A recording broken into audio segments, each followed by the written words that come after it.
Hello and welcome to the land down under, where the beer flows free and men chunder.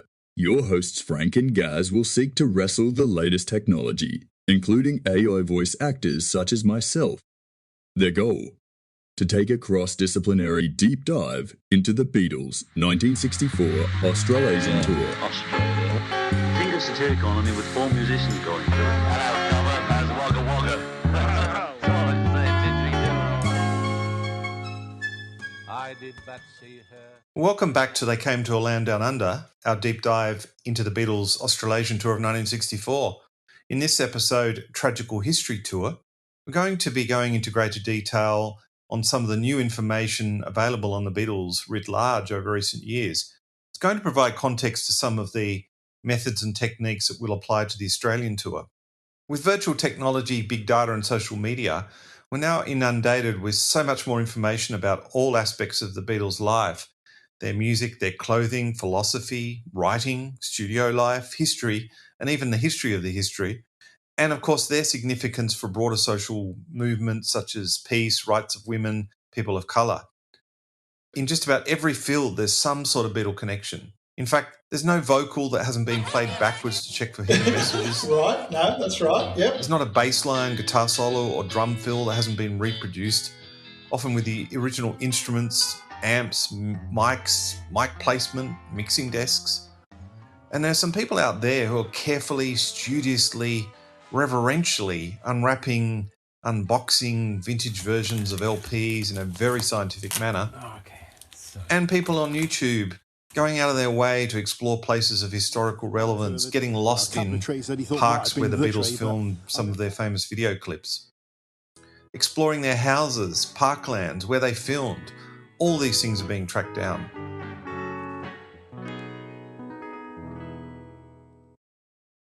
Of the many thousands of books that probably now exist on the Beatles, one of the most enjoyable for me in recent years is one called 1, 2, 3, 4, or The Beatles in Time. It's authored by Craig Brown, who had previously worked for the Private Eye magazine, a satirical British magazine which started back in the 60s.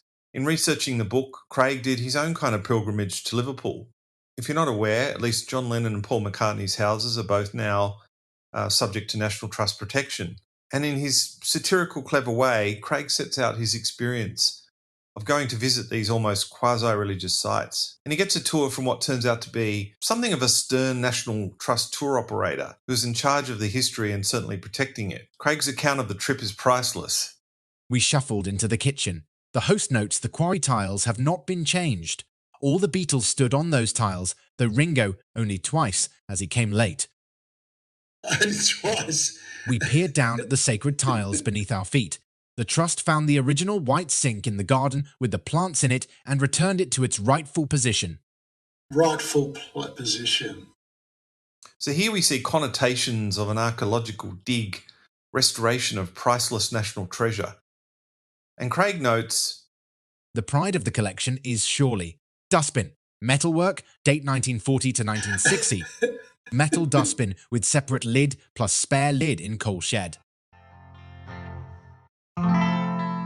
Correct me if I'm wrong, but I'm detecting a tone of irreverence on your part, right? And what it's reminding me of is when I made a pilgrimage to, something that I guess I have a similar intense identification and passion for, which was ancient Rome, and in particular the Forum, and approaching the Senate, which is still there.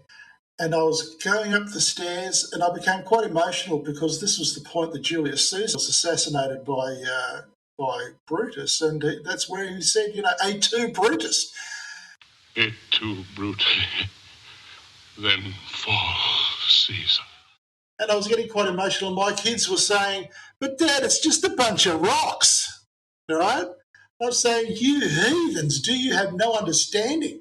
Now, are you missing the whole point of the intensity of the reaction of this man to being in that place of the Beatles? I'm a bit disturbed by your reaction. No, don't be disturbed. I think I'm picking up on his irreverence and tone, okay? Okay. And I think the surprise at which There's such awe over these items. I can see the humour in the sort of absurdity of it, but at the same time, I am also equally captured by it.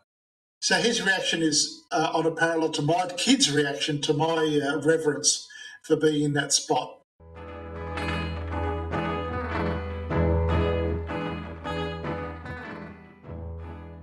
Now, Frank, let's talk about the topic du jour, artificial intelligence, AI. How huge will that become for the historian, trying to figure out what is real, what is fact, what morphed into fact because of AI? Well, so far, at least in the Beatles world, the greatest implication of AI really is that we can now separate John and Paul's voices and reproduce them more clearly. And of course, Peter Jackson's massive Get Back project depended on that artificial intelligence to be able to separate dialogue as well and clean up that old film. Let's put it this way, without that technology, can't imagine how you would have been able to generate 468 watchable minutes of what had previously appeared to be quite miserable-looking Beatles. He brought them back to life, essentially. It's official B-Day, Beatle Arrival Day, and here is Alan Lappin, Lap in Car One at the airport to tell you more about it. Being able to eavesdrop on discussion in the Twickenham studio that we couldn't previously hear, and in particular a private lunch break in the cafeteria there where some microphone had been placed in a flower pot near the table, but unbeknownst to the Beatles at the time. So it really also started a huge debate on the internet about what did this all mean. Was it evidence about the power balance between Paul and John, or maybe the end of the Beatles and the causes of that? Just fascinating. That bit of AI for that producer is analogous to someone finding new snippet of the Old Testament buried in the sands of Egypt or something, right? That it had never been part of the narrative.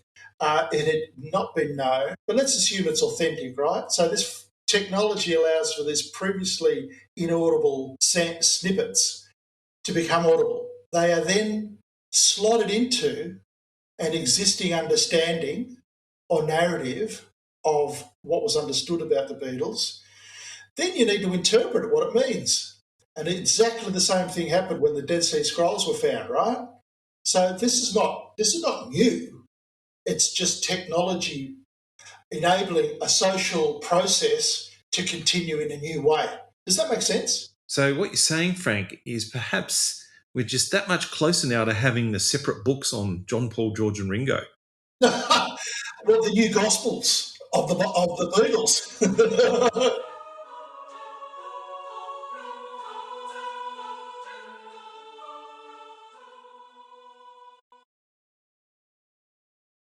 So it seemed to me that the Get Back project that I referred to was partly about correcting some old narratives of that period. In some podcasts recently, there have been some suggestion that perhaps Peter Jackson wasn't faithful to the original recordings, which is really bringing up a question, is his role to be a pure historian? Don't you have license as a creative person? Like The Crown, for example, the way it weaves in history, but also fills in some of the gaps in history. And again, to take it back to a really old field, in the study of classics, there was a debate about whether or not restoring ancient monuments was a travesty or doing some sort of honour to the originals. For a while, it was seen as an extremely poor thing to do, to rebuild a Roman arch with modern concrete, because then you had destroyed an artefact. However, with the flux of time, then that event itself becomes part of the historical narrative. So were those archaeologists back in the day destroying something? In other words, were they being dishonest to their academic origins, or were they adding something? Similarly, this guy you're talking about, is he adding to the stock of knowledge, or is he creating something new? So it's a really nice example, I think, of where interpretation comes into it and other people's interpretations come into play, right? So he might have his views and other people will contest it. And it's the interplay there which matters, right? And now some words from our 1964 sponsors. Super, it makes your officially change up to BP Super. Super? Oh, duper! BP Super. For the Beatle fans, use BP Super. And let me give you another good Beatles example. It's about the idea of history being reinterpreted and changing the sacred texts.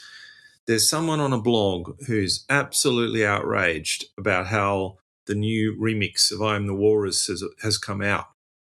It's on this double disc called the Blue Album, which was recently remastered and re-released. And in the words of this commentator, quote, "It's a train wreck."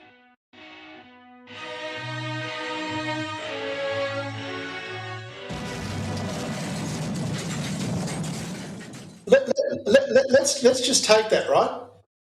Because it's a pretty fascinating example.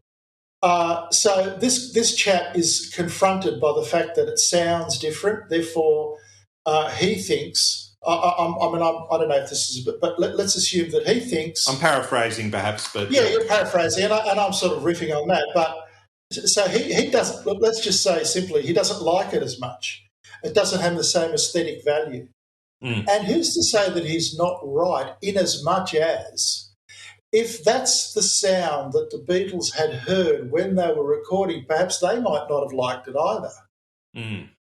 Yeah, well, okay. Actually, if you want to be pure, which is what a lot of people have done, is they've just gone back to the mono mixes. Well, and you can understand why they're saying that, right? Because that is the take that the Beatles were happy with. Right? Yeah, that's it. And they listened to the mono mixes because they were conscious that that's what the consumer heard coming out of their, pretty average transistor radio or their car. Yeah. So I can see a valid perspective there, right? On the other hand, when Elton John re-releases an album, a remix, and he's had a heavy hand in it, well, I don't think people are going to say, "Well, this is not the original," so it's crap.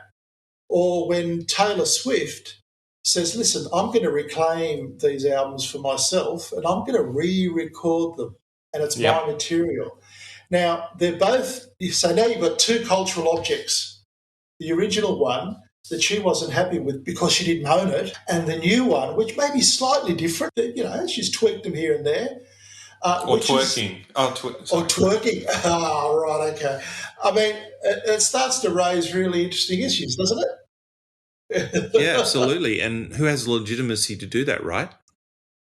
So like in science and medicine, AI is helping us resolve some of the long-standing debates and deep mysteries in the Beatles' history. Let's go back to the overwhelming power of that chord from A Hard Day's Night that I heard that day in school.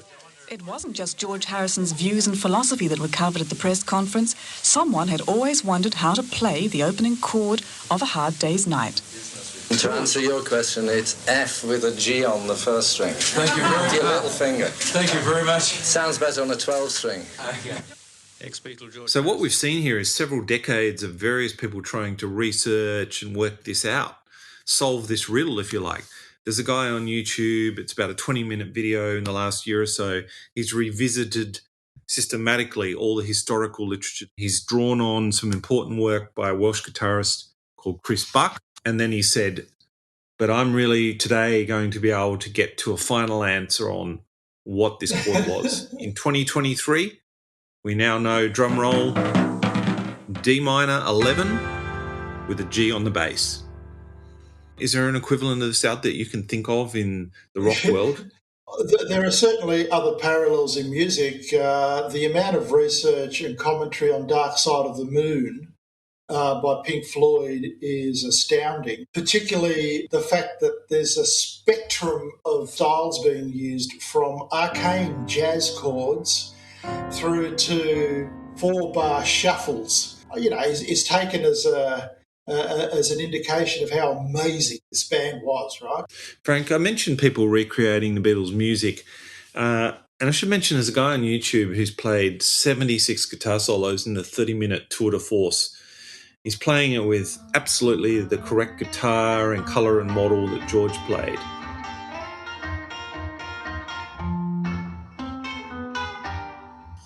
And I've seen similar performances of Ringo's drumming too. And you know what? I think there's a bit of narrative correction going on here on the role and importance of these two Beatles that are typically considered lower on the totem pole. Okay. Yeah. Yeah. George and Ringo. So now we have, I think, a correction of the record on Ringo, and I'm very much on the Ringo team. I'm with Ringo and his genius.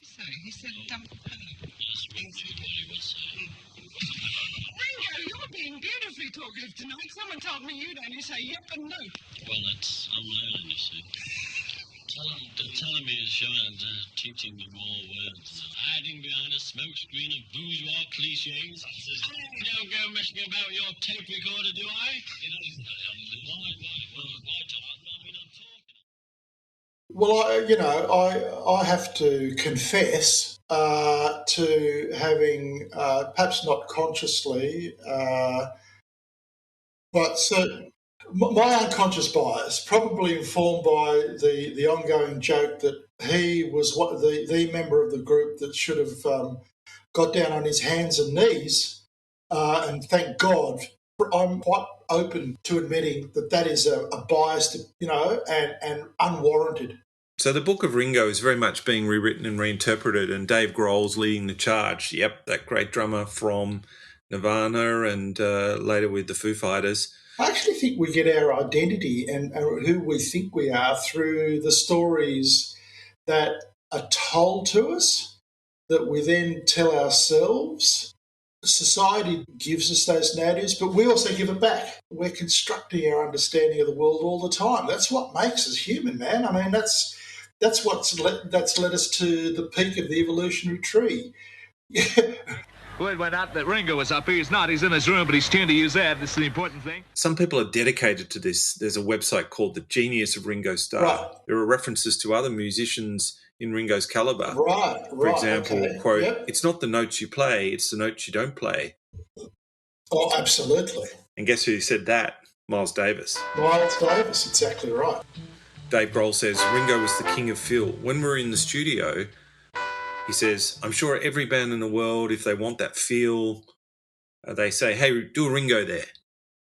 And one reason why he was so unique is that, surprise, surprise, he's a left-handed drummer playing a right-handed setup. So actually there's apparently some sort of delay between the time his right hand goes across to complete some of the fills. And now some words from our 1964 sponsors. Vasily Lucas, a favorite among leading fashion models, always uses Revlon exclusively, and she always looks a swinging doll when we see her. Tell you that. Hello, baby.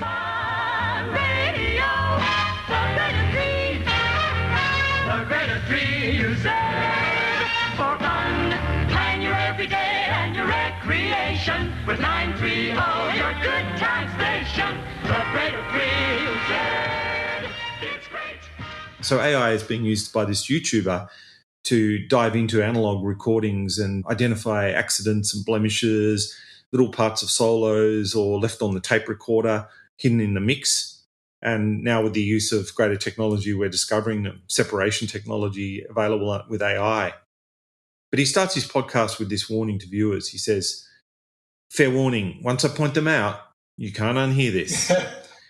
And amongst some of his YouTube videos is an attempt to identify anomalies in the recording process, for example, where you can actually hear the tape being edited. Among his revelations are that on the Beatles single Paperback Writer, at about 57 seconds, you can hear a cough in the background. On Hey Jude, apparently at the 2:55 mark, a hidden F-bomb. But the most unusual act, I guess, is this one of unboxing and unpacking. Parlogram, which is a pretty outstanding YouTube channel, amazing content with 53,500 subscribers, engages in unboxing of original Beatles LPs. And it has all the hushed, inquisitive tone of a David Attenborough, uncovering these untouched artifacts of Beatle history, all the precision of a British Museum curator or archivist. There we go. Well, it sounds very reverential. So what lies within this package? Is it the famous yellow and black label? Well, as the YouTuber says, that would require him to actually unpackage the LP. And that's the subject of another complete YouTube video. standing back and giving an occasional wave. He looks rather blue, I might add. He's shuddering and rubbing his hands, and the boys are rubbing each other's arms and flapping themselves as though they're a couple of penguins fresh from the Antarctic. But just listen to the mob. Just hear it.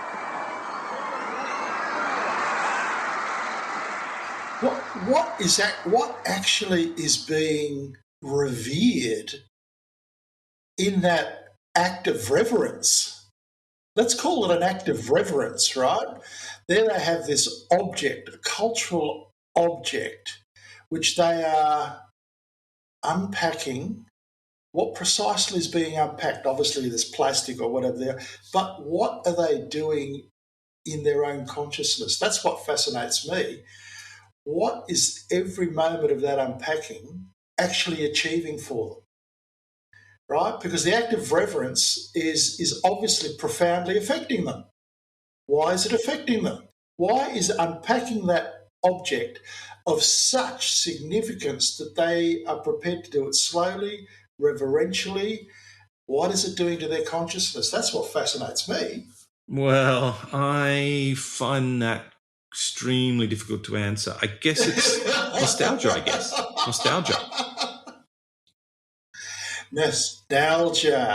Nostalgia is a really important, I think a really interesting psychological phenomenon. It's got its positive elements and its negative elements. The positive stuff is that it reconnects you with a really pleasant, joyous part of your past and reaffirms it. The negative, of course, could be that it becomes an obsession which leads to a dark place, perhaps. But I'm sure for this guy, he's getting off on, pulling apart this thing and reliving a whole bunch of associations. There are also some extraordinarily good blogs that track the daily lives of the Beatles. Meet the Beatles for Real, Beatles Daily, Beatles Bible. As I said before, Frank, they've located just about anyone who had a chance encounter with them over the years. And with the group sourcing now and the connections of blogs and social media, there are more photos, whether or not photocopied or scanned or a small torn Polaroid. People are linking up and commenting on concerts they went to, identifying each other as being in the front row, whether it's the Festival Hall in Melbourne or the Sydney Stadium. In Adelaide, there was a former football champion who said he was in the audience, and in Melbourne, the late, great Ron Barassi said he was in the front row of Festival Hall. On spotting people who met the Beatles, which we're going to come to in a later podcast, there's, of course, Adele Mins. She was a young woman in Adelaide who seemed to resemble Ringo so much that she was invited to join the press conference. How highly unusual to see her sitting down next to John, Paul, George and Jimmy at the time. Have a seat. We think she looks a bit like Ringo. I thought like it. She's better looking. An opal ring to Ringo, which the South Australian... Nina New Zealand posts on Meet the Beatles for Real in 2021. She is the 18-year-old on that fire escape of the Royal International Hotel. And perhaps more famously for us as Australian listeners, the discovery of who really was the Brisbane Eggman. It's the reasonably well-documented story of an iconic Australian politician from the Sunshine State, who with fellow students at the time threw eggs at the Beatles in Brisbane and was invited in to see them and to discuss their cause. I love you. Righto. What do you want to throw eggs at Beatles for? He said, you're getting better temperature out in Auckland? I said, oh, well, no, I haven't actually. Williams and the rest of them got on these eggs, but they had all these eggs. And then, of course, there's the sort of investigative work, like a true crime podcast, you might say, tracking down the places that they visited ever so briefly. You might call them citizen geographers who are documenting every site of relevance around the world. There are multiple videos of that sort, and including some starting to pop up in Australia.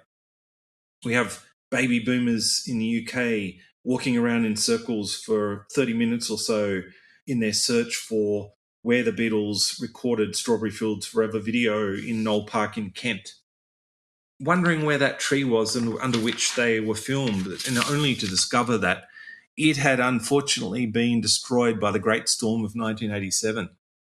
And here in Melbourne, I'm going to embark on my own tree search. Shots with these trees. Oh, it's exciting seeing the birdhouse cage. A couple of trees that he thought might have been people, butchery. I found the I'm going to try and find the tree stump that's left, They because fell, when they filmed I know the that video. the tree that the Beatles use is long gone, I but wouldn't I'm be going to try and find surprised the if tree it fell stump. down And then in Tudor, I'll let you know. 1987 when there was pretty much a hurricane in this area. One thing that strikes me about what you've just described, particularly the ones that have a lot of hits, right, is that it is a phenomenon of unfolding modernity. Well, it's proving true what Andy Warhol said in the late 60s, that in the future, everybody will have 15 minutes of fame. And here we are, all these years later, Andy Warhol being proved correct.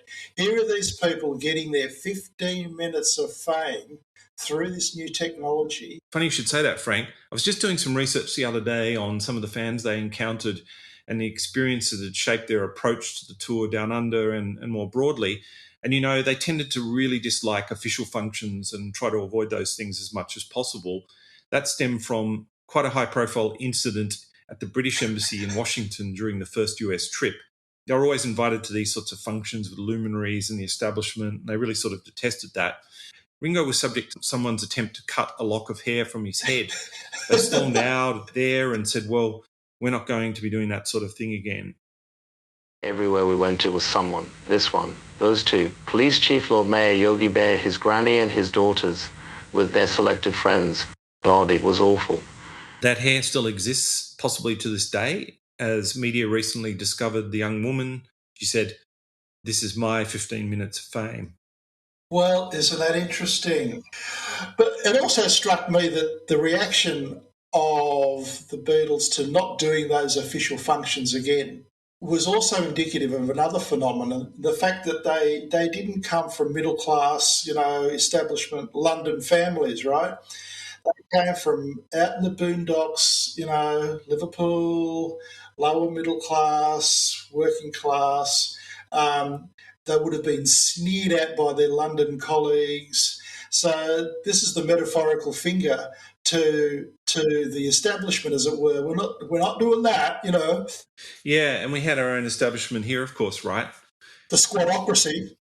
Which could be quite worse at times in small towns that have been dominated by a small number of landholders. Don't we put up, we're only joking, coppers. So we're going to come back to that. There's also a proliferation in recent years of books that are geographically focused on the Beatles tours.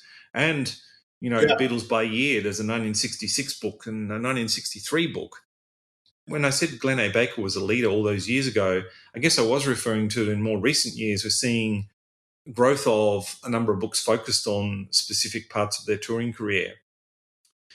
He's been followed many years later by the likes of Larry Kane in 2003, Ticket to Ride inside the Beatles' 1964 tour that changed the world, which was the first US trip, the Beatles in LA, Canada, Hamburg, of course, Florida, the Sunshine State in the Beatles, and plenty now on India and all about that ashram that you managed to visit, Frank.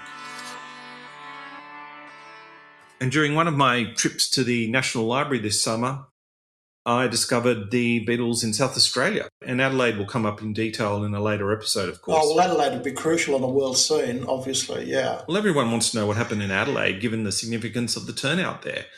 That was something of a global record. And on other geographically focused work, there's an academic journal article which considers the Beatles' attempt to purchase a Greek island. I don't know if you knew about that story, but somewhere around 66, 67. Oh, no, I did not. There was a thought at the time that perhaps this would be useful to address some tax issues, or they might be able to hang out at the island. So the article considers whether or not they'd unwittingly become a propaganda tool of the junta. Really interesting article, but it did leave one major issue hanging, I think, which is that nobody still quite knows what islands they're looking at. There are some candidates that narrowed down, but the evidentiary base isn't strong enough. So there's a job for some. Well, this is getting into a level of granularity which is really interesting. Right, and of course, the author Kenneth Womack, he's recently released a book called Living the Beatles Legend, The Untold Story of Mal Evans, their much-loved roadie, procurer of all vices, problem solver. We'll come back to him in an episode where we take a look at some of the key figures. on the tour. Another critical figure in our tour, of course, is Jimmy Nicol, the Beatle who vanished. A paperback from January 2013 by Jim Birkenstadt asked the key question: how could drummer Jimmy Nicol simply vanish after playing with the Beatles in 1964? So, in his words, this is the first historical account of Jimmy Nicol, an unknown drummer whose journey from humble beginnings to saving the Beatles' first world tour was only part of his legend. Through his 13 days of fame, he made headlines. The true mystery of Nicol's story, though, is riddled with blacklisting, betrayal, drugs, divorce, bankruptcy, and even eventual disappearance that led many to question whether he is dead or alive. Poor old Jimmy. Well, it sounds like it could be a true crime series coming out of that one. And now some words from our 1964 sponsors.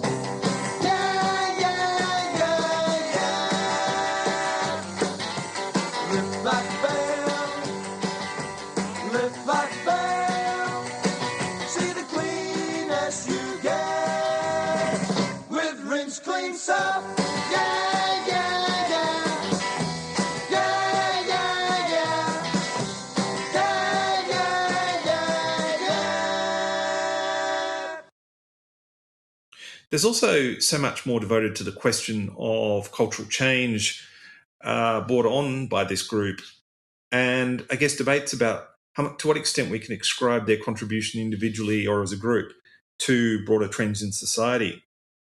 Did they really drive that change, or really caught up in some broader trends, being political, economic, social change of the era? They did more for the destruction of totalitarianism in the USSR than Solzhenitsyn. Stone Magazine's Encyclopedia of Rock and Roll 2001. The editors defined their incalculable influence as encompassing all of Western culture. Their domestic breakthrough represented a final liberation for Britain's teenagers, and, by coinciding with the end of national service, the group effectively signaled the end of World War II in Britain.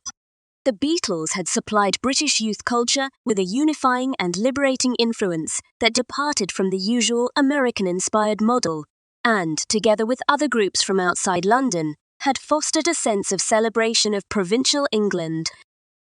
As icons of the 1960s counterculture, the band became a catalyst for bohemianism and activism in various social and political arenas, fueling movements such as women's liberation, gay liberation, and environmentalism. The Beatles introduced this music to a new audience of white Americans and helped to re-legitimize an aspect of African American musical history.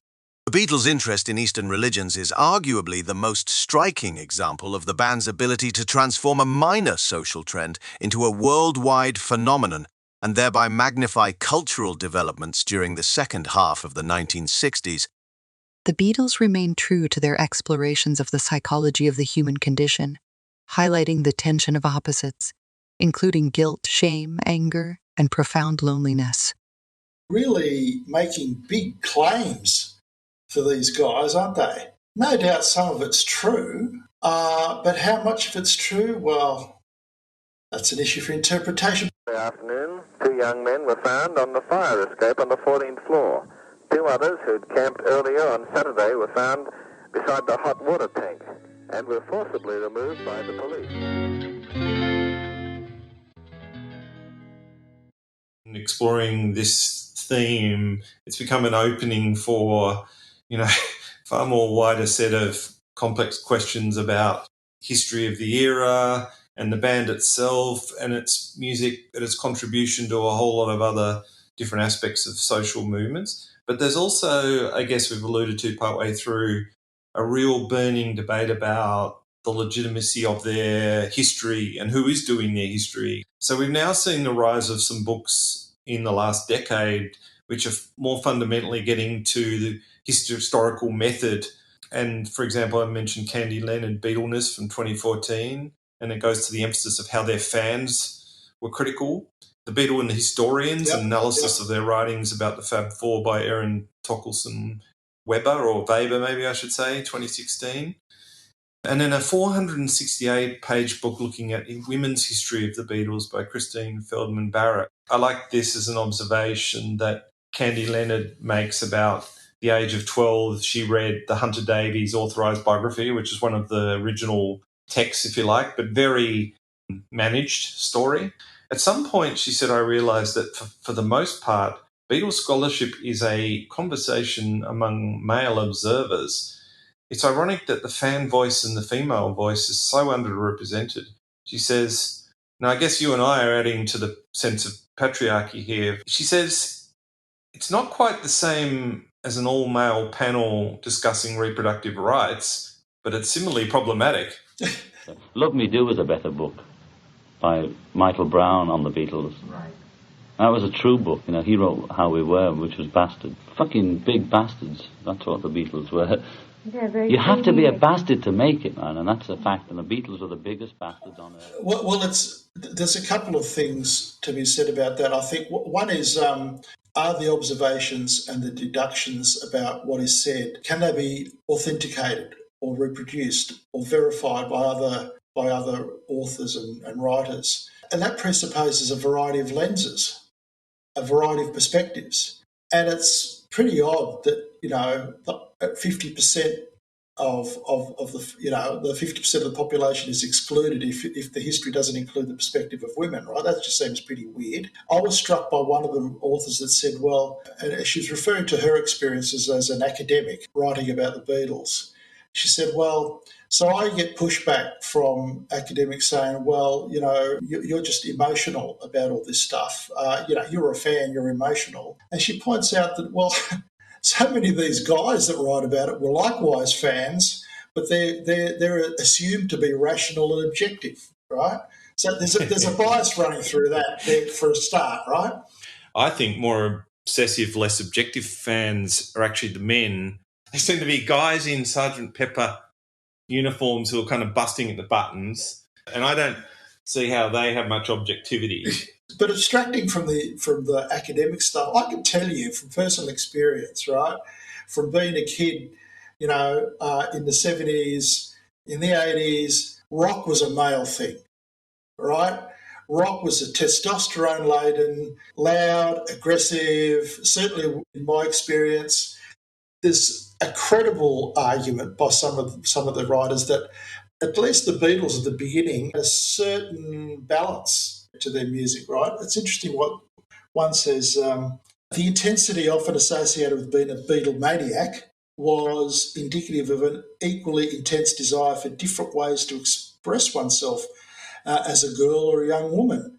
Initially on the vanguard of pop music, later rock, the Beatles sound was catchy, upbeat, lyrically inviting. The four young men who comprised the band, John Lennon, Paul McCartney, George Harrison and Ringo Starr, not only appeared to be friendly and fun, but they also had their own compelling story of making it to the top from humble backgrounds, right? So linking in with this narrative that women were changing, right? Things were happening in society which meant that women were changing. That the status of women was being considered and looked at. So I think there's something there about the Beatles' role in that. Morning, Jimmy Nicol leaves Melbourne for Sydney and then direct to London and will not, as previously announced, stay over to perform with Francis Fay. Alan, I'd just like to say how much better, and I hate to say this, how much better the Melbourne weather is being to the Beatles than was Sydney. A torrential downpour occurred just as they arrived. I guess wrapping up our literature review before we go into the tour down under proper, the Australian tour has several narratives attached to it, and those are also going to be contested. The first one is that they unleashed unprecedented social change in Australia and New Zealand. In effect, they changed our world overnight, and Australia was never the same again. New Zealand was never the same. They were the harbinger of dramatic social change, which saw the old ways and the authority wiped away. The contrarian view being, of course, that they were amongst a number of important factors, a significant social, political, demographic change that they rode the wave of and tapped into. The second narrative is the reaction to the Beatles. Yeah, we've heard a part of that already, that this was unprecedented. There was no one else in the world that matched this sort of level of adulation. The neat grey figures, with their medieval hair, strum and shout to themselves in the focused glare. Perhaps they cannot even hear themselves, for they twitch like wound-up dolls on remote shelves while the audience is performing.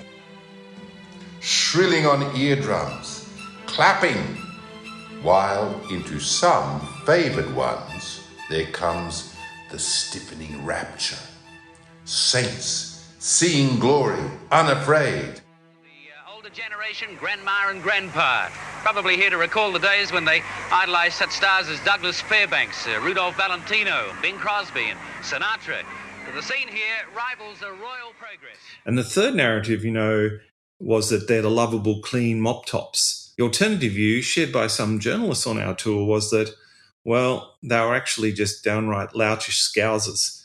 Conservative forces of Australia and New Zealand saw them as a threat to the social fabric of the countries. The fourth narrative is they were musical geniuses, akin to the modern-day Beethovens or Mozarts, but without the formal training. The contrarian view, well, just a loud, noisy, unremarkable, frothy pop for pre-teenagers. Yeah, Australia. Think of satirical only with 4 musicians going through it. Hello, Cover. How's Wagga Wagga? I did but see her passing by, and yet I love her till I die.